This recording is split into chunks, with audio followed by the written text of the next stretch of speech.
Media बंधुओं, जैसा कि ये विदित है कि देश में लोकसभा चुनाव होने का समय अब बहुत नज़दीक आ गया है, जिसके चलते सत्ताधारी गठबंधन व विपक्षी गठबंधन की अर्थात एनडीए व परिवर्तित किए गए यूपीए की बैठकों का भी काफ़ी दौर चल रहा है। हालांकि इस मामले में हमारी पार्टी भी कोई पीछे नहीं है, बल्कि इन चुनावों की तैयारी को लेकर पिछले कुछ समय से पूरे देश में पार्टी की छोटी छोटी बैठकें व बंद जगह पर कैडर कैंप आदि लेने का भी कार्य काफ़ी युद्ध स्तर पर चल रहा है। और इतना ही नहीं, बल्कि अब एक तरफ सत्ता पक्ष का एनडीए अपनी फिर से पूर्ण बहुमत की सरकार बनाने के लिए अपनी दलीलें दे रहा है, तो वहीं दूसरी तरफ विपक्षी गठबंधन यहाँ सत्ताधारी एनडीए गठबंधन को इस बार चुनाव में मात देने के लिए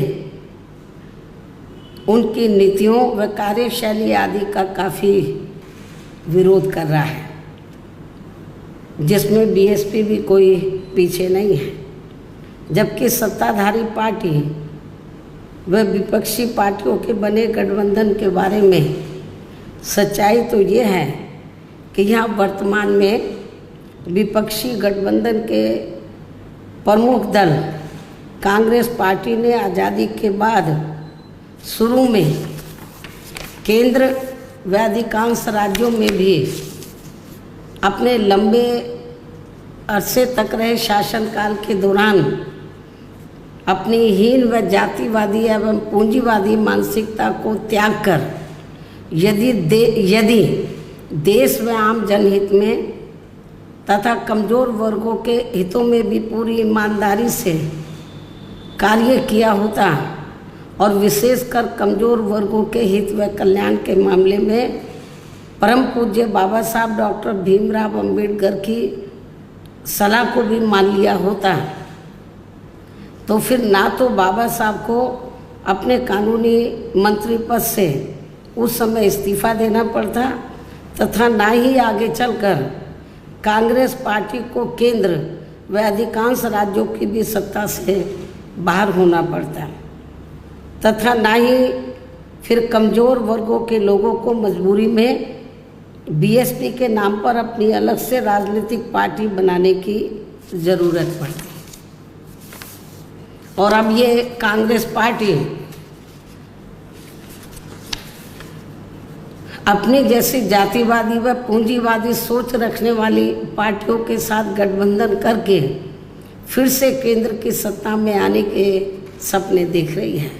तो वही सत्ताधारी बीजेपी पार्टी भी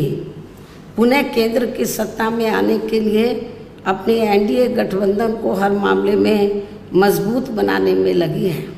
साथ ही फिर से सत्ता में आने का दावा भी ठोक रही है। ये कह रही है कि इस बार बीजेपी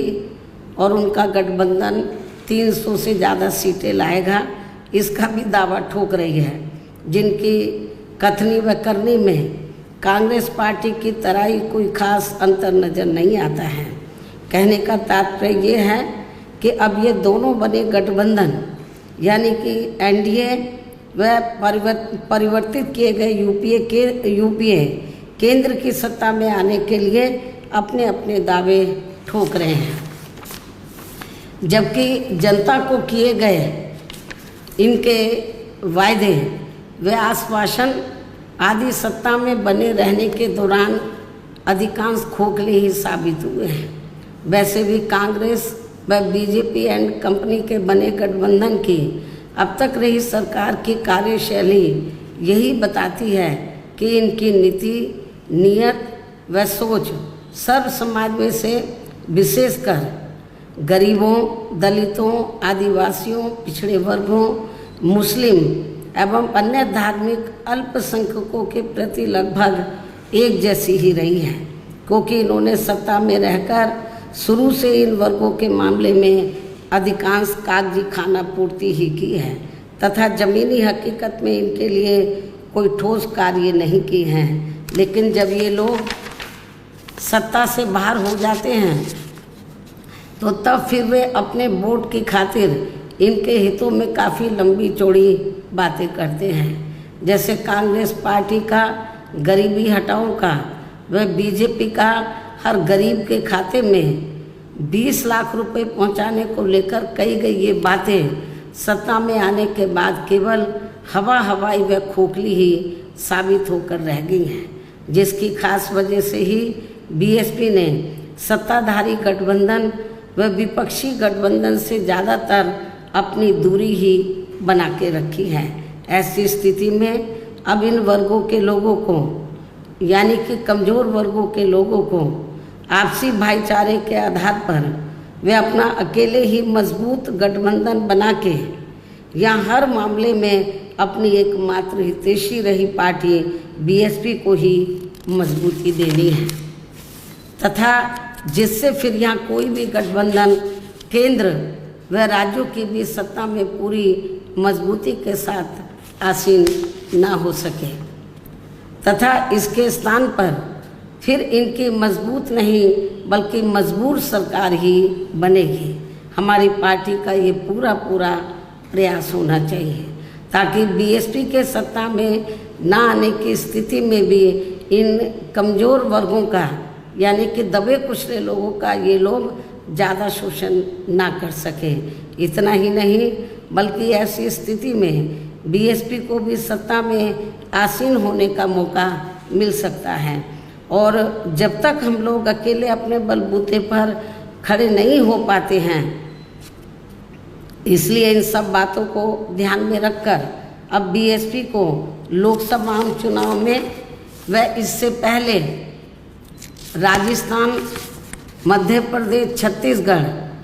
व तेलंगाना आदि राज्यों में होने वाले विधानसभा चुनाव में भी अकेले ही चुनाव लड़कर अपनी पार्टी का बेहतर रिजल्ट लाना होगा। लेकिन बीएसपी पंजाब, हरियाणा आदि इन राज्यों में वहाँ की रीजनल पार्टियों के साथ मिलकर जरूर चुनाव लड़ सकती है, बशर्ते अब वर्तमान में उनका एनडीए व परिवर्तित किए गए यूपीए से भी कोई संबंध नहीं होना चाहिए। इसके साथ ही पार्टी के लोगों को हर स्तर पर सत्ताधारी गठबंधन व विपक्षी गठबंधन के सभी साम दाम दंड भेद आदि हथकंडों से भी जरूर सावधान रहना है। इसके अलावा यहाँ मैं ये भी कहना चाहूँगी कि देश में लगातार बढ़ रही कमर तोड़ महंगाई, अति गरीबी व बेरोजगारी आदि की इन गंभीर समस्याओं के प्रति केंद्र के उत्तरदायित्व को लेकर कल से शुरू हो रहे संसद के मानसून सत्र में जवाबदेही का लोगों को काफ़ी बेसब्री से इंतजार है। किंतु मणिपुर में जारी चिंतनीय हालात, हिंसा व सुरक्षा ही अब नया मुद्दा बन गया है। किंतु इन समस्याओं के प्रति भाजपा का रवैया अब तक व्यापक जनहित का कम